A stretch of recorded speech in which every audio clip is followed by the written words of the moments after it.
अगर रमजान के महीने में आप लोगों में अगर हिम्मत हो, दम से कह सकते हैं कि हम रमजान का महीना खत्म होते ही इस बीमारी से बाहर हट जाएंगे, कोई कुंडी नहीं लगाएगा, सब बिल भी भरेंगे। जब 300 रुपया पानी का भर सकते हो तो बिजली का क्यों नहीं भर सकते भाई?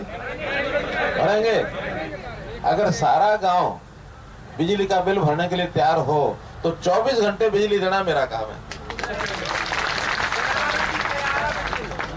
हम 5600 गांव में पूरी बिजली दे रहे हैं और ये सरपंच लिख के देगा कि हमारे सब घरों ने अपने बिजली के बिल भरने शुरू कर दिए और कनेक्शन, कुंडी कनेक्शन खत्म कर दिए।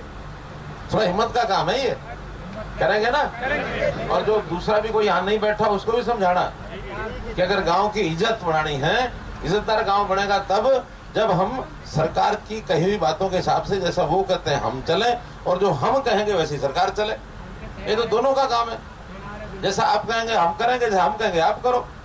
ठीक है सरपंच साहब, मंजूर?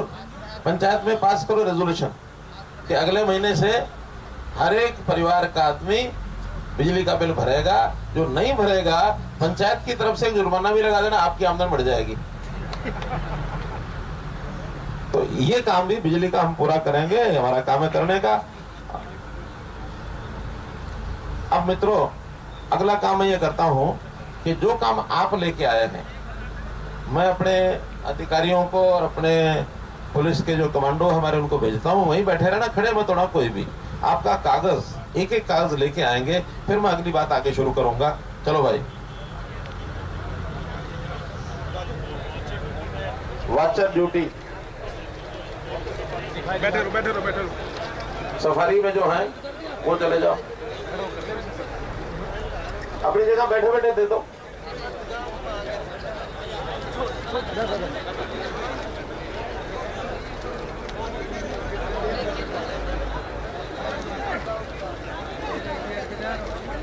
पीछे ले लो, पीछे।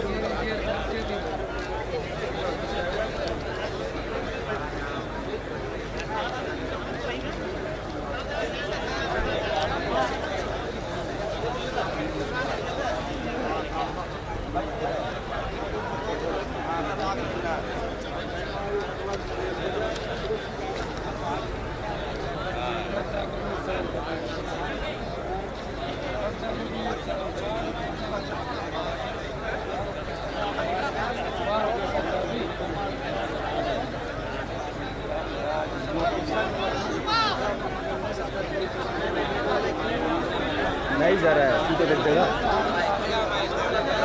हो गया हो तो सब लोग बाहर आ जाएं और ये कैमरे वाले से बैठ जाएं। गुफ्तगू का अगला हिस्सा। बैठ जाओ।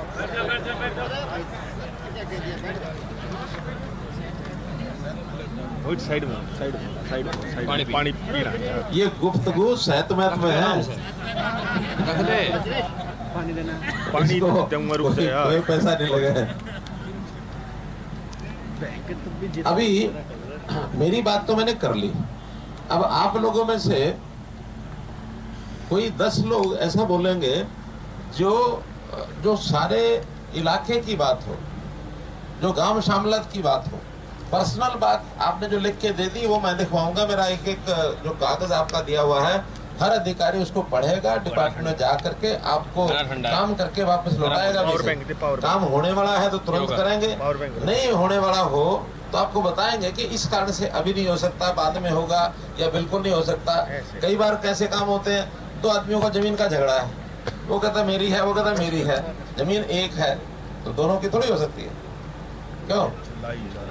दोनों की नहीं हो सकती, एक की होगी तो एक के हक में फैसला जाता है, दूसरे के खिलाफ जाता है। तो वो तसल्ली करनी चाहिए। पंचायती फैसला सबसे बड़ी चीज होती है जिसको हम जो है मानते हैं। अब इसी प्रकार से जो 10 लोग, 1 मिनट हाथ खड़े करो, कौन कौन बोलेगा? ये तो ज्यादा हो गए। चलिए सबसे पहले एक हमारी बहन महिला जो दोनों हाथ खड़ी कर रही है, ये बोले। बोलो, माइक दो इनको। नमस्ते सर। नमस्कार। बहुत अच्छा लगा आपको देख के सर, आपका हार्दिक अभिनंदन। धन्यवाद। मेवात में। धन्यवाद। और सर सामूहिक मांगे हमारी हैं कि सबसे पहले तो सर हमारे जो गांव के स्कूल हैं उनकी स्थिति बहुत खराब है सर। स्कूलों की स्थिति खराब यस, है। उनकी चार दीवारी नहीं है, उनमें कमरों के निर्माण होने चाहिए, उनमें टीचर्स नहीं है सर। और जब टीचर्स नहीं है तो सर बच्चे भी नहीं आते हैं पढ़ने के लिए, तो सर वो टीचर्स होने चाहिए। और दूसरा है सर इस बात पर मैं थोड़ा सा बताता हूँ। एक तो हमने एक योजना बना दी है, डिप्टी कमिश्नर के मैडम के जिम्मे लगा दी है कि जितने शमशान घाट हैं और जितने कब्रिस्तान हैं उनमें कुछ बातें बहुत जरूरी हैं, वो सभी के शमशान घाट सभी कब्रिस्तान में हो जाएंगी। शमशान घाट की 3 चीजें हैं, नहीं 4 चीजें हैं, नहीं वो शमशान घाट भी करें। यस सर, कब्रिस्तान शमशान घाट कहा उन्होंने, वो भी शमशान घाट कहा ना आपने? सर मैंने स्कूल की बात करी है अभी। अच्छा लो पहले ये बताता हूँ फिर उसको भी बताऊंगा। तो ये भी एक जरूरी चीज है, कई बार इस पर संकोच से लोग बोलते नहीं है कि ये सरकार के सामने रखने की कौन सी बात है, लेकिन ये भी बहुत जरूरी चीज है। आखिर जिंदगी में शमशान घाट और कब्रिस्तान का महत्व कम नहीं हो सकता, ठीक है ना? नहीं सर, मेरी लिस्ट में है। तो इसमें हमने क्या किया, एक योजना बनाई है शिवधाम योजना। शिवधाम योजना में 4 काम तो शमशान घाट के, 3 कब्रिस्तान के। 4 काम क्या है?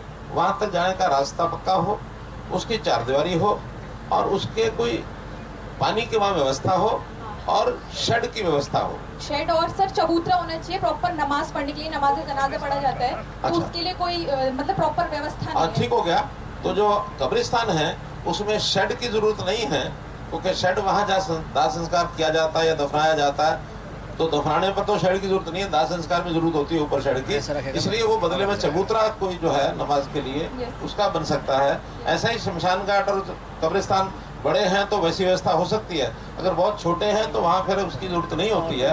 तो ये 4 काम शिवधाम योजना में मैडम इस जिले की जितने बचे हुए हैं वो सारे काम कराने हैं, ये आप लोग करें। और इसके लिए बजट अगर तो ग्राम विकास के पास है तो पहला बजट ग्राम जो पंचायत का ग्राम विकास का लगेगा, बहुत ज्यादा नहीं है, 10-20 लाख रुपए का, 30 लाख रुपए काम होता है। पंचायत के पास नहीं हो तो फिर रूरल डेवलपमेंट का या जिला परिषद का, और इन तीनों के पास नहीं हो तो हमें बताएं, हम भेजेंगे फिर वहां से चंडीगढ़ से, ये एक काम स्पेशल। ऐसे ही स्कूलों के 2 काम, एक उसका रास्ता और एक 4 दीवारी, और साथ में ड्यूअल डेस्क फर्नीचर, शौचालय और पानी, ये 5 काम स्कूलों के भी हमने कराने शुरू कर दिए हैं हर एक स्कूल के अंदर। और कुछ 28 के लगभग ब्लॉक्स में ये काम पूरा हो चुका है, बाकी 100 ब्लॉक बाकी हैं, उसमें भी सारा काम अगले इस साल के अंदर पूरा कराएंगे। एक सर गांव में सर जल भराव बहुत ज्यादा होता है, तो सर उसके लिए मतलब नाले नहीं है, पक्के नालियां होनी चाहिए ताकि जल भराव ना हो, और एक प्रॉपर एक जगह होनी चाहिए जहाँ पे गंदा पानी मतलब बाहर जा सके गाँव में। तो सर उससे बहुत ज्यादा प्रॉब्लम होती है, जैसे मतलब मच्छर, बच्चे बहुत ज्यादा बीमार हो रहे हैं सर। तो सर नहीं, मैं बात समझ गया आपकी, ठीक है। तो मेरा ये कहना है कि आपके पास क्या लिखी हुई कितनी डिमांड चाहिए? सर ये मेरी 8 डिमांड है। 8 है ना? तो आपने कागज दे दिया कि नहीं अभी? जी सर, दे दिया। तो 8 पर एक एक करके विचार करें। ठीक है सर, थैंक यू सर। आपकी अलग से हैं?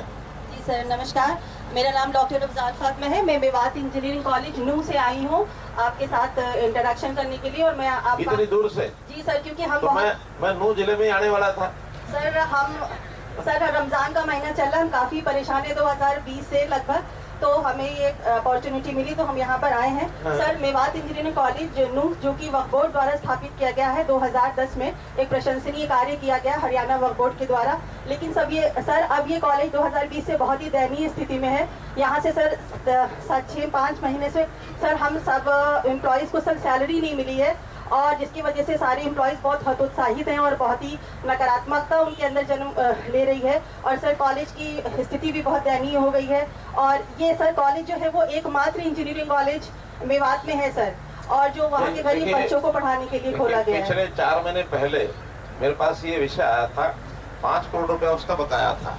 हमने वक्फ बोर्ड से बात करके उनका ठीक है हम 5 करोड़ रिलीज करते हैं। मुझे लगता है उस समय की तो सारी वो क्लियर हो गई होगी, पिछली अगर बच्ची होगी तो नहीं सर, अभी कब से नहीं मिल रही है? 6 महीने से सैलरी। मैं वही कह रहा हूँ, 5-6 महीने पहले एक बार रुकी थी, वो मिली थी इकट्ठी सर, 2 महीने की मिली थी, उसके बाद 3 महीने की 3 महीने की मिली थी। आश्वासन ठीक है, मैं दोबारा बात करता हूँ वक्फ बोर्ड से। आखिर जब वक्फ बोर्ड संचालन कर रहा है तो वक्फ बोर्ड के अपने फंड्स हैं, उसमें से आपकी सैलरी जरूर मिलेगी। वो कहते हैं कि उनके पास फंड नहीं है, तो मेरी आपसे रिक्वेस्ट है कि या तो इसे रिकरिंग अमाउंट दिया जाए एवरी ईयर, या संस्थाओं को ये आदत होती है कि पैसे जो हैं वो कैसे ना कैसे अपने बचा के रखे जाए और सरकार को कह दिया जाए पैसे नहीं है। हमारे पास एक एक आना पाई का हिसाब है और मैं कहूँगा अगर उनसे पूछ लूँगा पैसे नहीं है तो मैं कहूँगा ठीक है वक्फ बोर्ड के सारे पैसे सरकार को ट्रांसफर कर दो और सरकार जो है इंजीनियरिंग कॉलेज को दे देगी। ये आदत तो ठीक करनी है ना। अरे सुनो भाई, बहस नहीं करो, आदत ठीक करनी है हमने वक्फ बोर्ड की भी। वक्फ बोर्ड कोई चीज अपनी जो चीजें हैं उसको चलाने की जिम्मेदारी उसकी है, आप नहीं बोलो।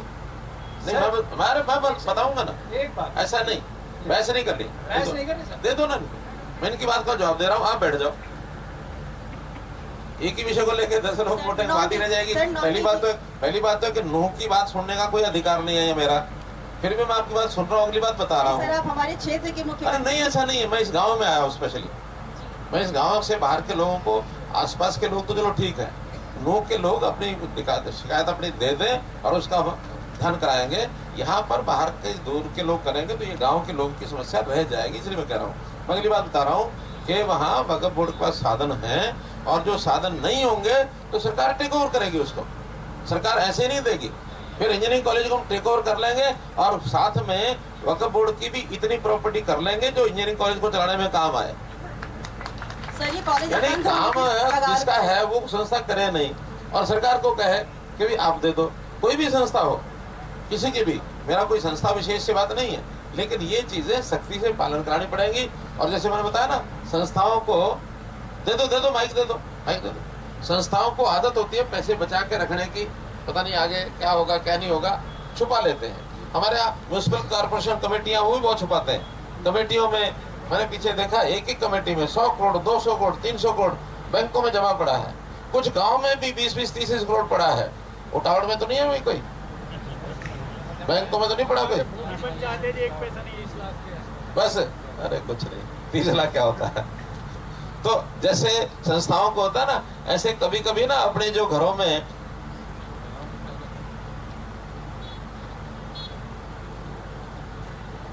हमारी जो बहनें माताएं जो खातून कहते हैं, क्या खातून है, उनको भी आदत होती है पैसे अपनी छुपा करके कहीं ट्रंक में रख देना, होती है ना। अब वो अच्छी आदत भी होती है कई बार, तो क्या मौके पर कभी भीड़ मुसीबत पड़ जाए तो उसमें काम आता है। मैं तो इसलिए यह बात आपको बता रहा हूँ, जब मैं स्कूल में पढ़ता था 1970 में पास कर लिया 10वीं क्लास, बाद में कॉलेज में जाना था। हमारे पिताजी ने, अब्बा जान ने मना कर दिया कि नहीं मैं नहीं पढ़ाऊंगा बेटे को, खेती कौन करेगा। अब हम भी थोड़ा रूस गए घर से, उस समय रूसता थे यही, और क्या इलाज क्या था हमारे पास। माता पिता तो या तो रोने लग जाओ या रूस जाओ। तो हमारी माँ ने बुलाया कि क्या बात बेटा, मैंने कहा पिताजी जो है हमें पैसे नहीं देते स्कूल के एडमिशन के लिए, मुझे कॉलेज में जाना है। तो कहने लगे चिंता मत कर, पिताजी को मत बताइयो, ये पकड़ पैसे 300 रुपए दिए और जाके मैं कॉलेज में एडमिशन ले आया।